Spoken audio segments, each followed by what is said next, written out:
Dinggin ninyong lahat ngayon ang tinig ng Panginoon sa loob na mahinahon.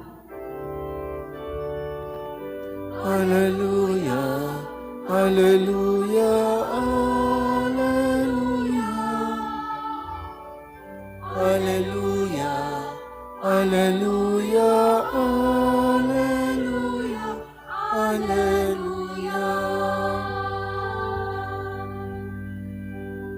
Sumainyo ang Panginoon. At sumaiyo rin. Ang mabuting balita ng Panginoon ayon kay San Mateo. Papuri sa iyo, Panginoon. Noong panahong iyon, sinumbatan ni Jesus ang mga bayang ginawa niya ng maraming kababalaghan sapagkat hindi sila nagsisin tumalikod sa kanilang mga kasalanan. Kawawa ka, Corazin! Kawawa ka, Betsaida! Sapagkat kung sa Tiro at Sidon ginawa ang mga kababalaghang ginawa sa inyo, malao na sanang nagdaramit ng sako at nauupo sa abo ang mga taga roon upang ipakilalang sila'y nagsisisi.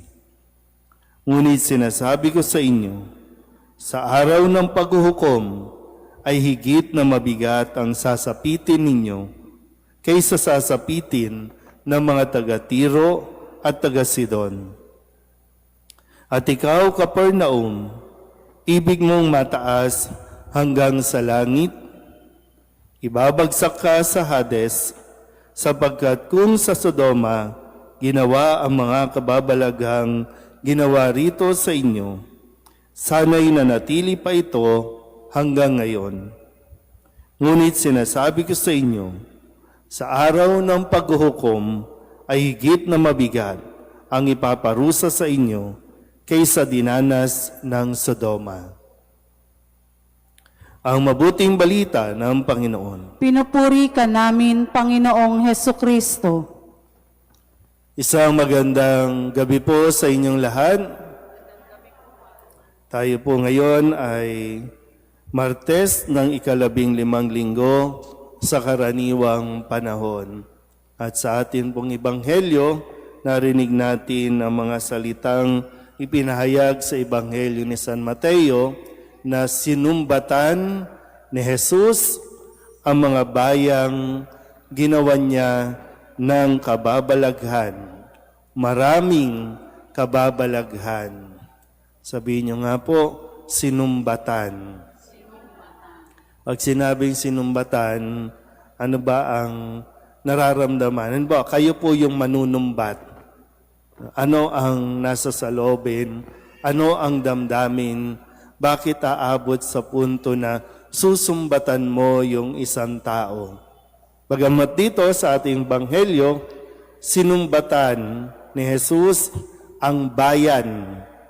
Ibig sabihin, yung maraming tao dito, yung mga nakatira dito, sa bayang ito ng Corazin, Betsaida, at Capernaum, sinumbatan. So, bakit ba umaabot sa nasusumbatan natin ng isang tao? Ha? Parang wala kayong pakiramdam, ha? Umaabot tayo sa punto na nasusumbatan natin kasi nga, di ba, misa, mayroon kang ginawang kabutihan sa isang tao, sa isang grupo, o sa isang bansa, tapos, matapos natulungan, parang wala man lang pasasalamat, yung mga ungrateful, di ba? Parang, masarap tulungan ng mga taong marunong magpasalamat, pero yung tinulungan mo na, tapos ang labas, ikaw pa yung masama. Tumulong ka na, para bang utang na loob mo pa na tinulungan mo siya. Parang ganun, no? Kasi ulitin ko, no? Sa pahayag sa ating Ebanghelyo ngayon, maraming ginawang kababalaghan o himala, kabilang na marahil ang pagpapagaling sa mga may sakit, pagpapaalis ng mga demonyo, pagpapagaling sa mga pilay, bingi. Napakaswerte na ng mga bayang ito sa mga binigay sa kanila ng Diyos sa pamamagitan ni Jesucristo. Pero yun nga lang, nakakadismaya dahil hindi sila nagsisi, hindi sila tumalikod sa kanilang mga kasalanan. Kaya mas matindi pa, sabi dito, mas matindi pa ang naghihintay na kaparusahan sa kanila kaysa sa mga taga-Tiro, taga-Sidon, lalo tigit, pati sa Sodoma, Gomora, na sinunog o naparusahan sa kanilang kasalanan, pero mas matindi pa ang parusang naghihintay sa mga bayang ito. Kasi ginawan na sila ng kabutihan, pero ano nangyari? Hindi nila kinilala si Kristo. At hindi sila nagtumalikod sa kanilang kasalanan. So, magandang bahagi din na mapagnilayan natin, ano ang mga ibinigay ng Diyos sa iyo? Bakit nakakalimutan nating magpasalamat? Iba sa inyo, nagdarasal na sana gumaling, pinagaling naman kayo. Iba sa inyo, nagdarasal, humaba pa ang buhay. Ayaw na nga ng mga tao sa paligid nyo, sila nga nagdarasal, Lord, sana kunin mo na siya. Pero kayo, hindi, di ba? Pinapahaba pa ng Diyos ang buhay ninyo. Pero anong ginagawa natin sa mga buhay-buhay natin?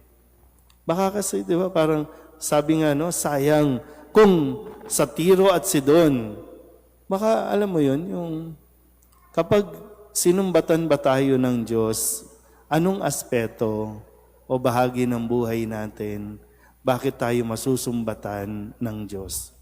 Tandaan nyo, nagagalit din ng Diyos, at dito, sa Ebanghelyong ito, marunong manumbat ang Diyos.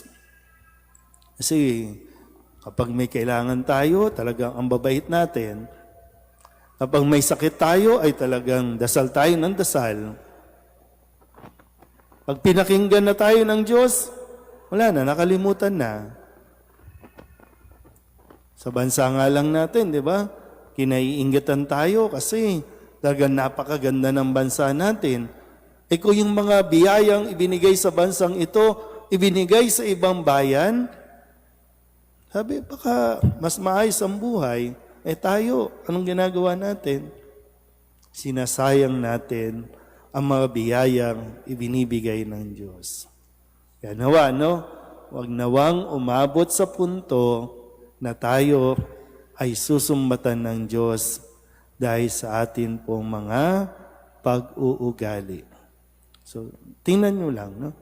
And learn to appreciate kung ano yung meron ka na ibinigay ng Diyos at i-appreciate mo lalo yung mga bagay na binigay at ginawa ng Diyos sa iyo kahit hindi mo pa hinihingi. Amen.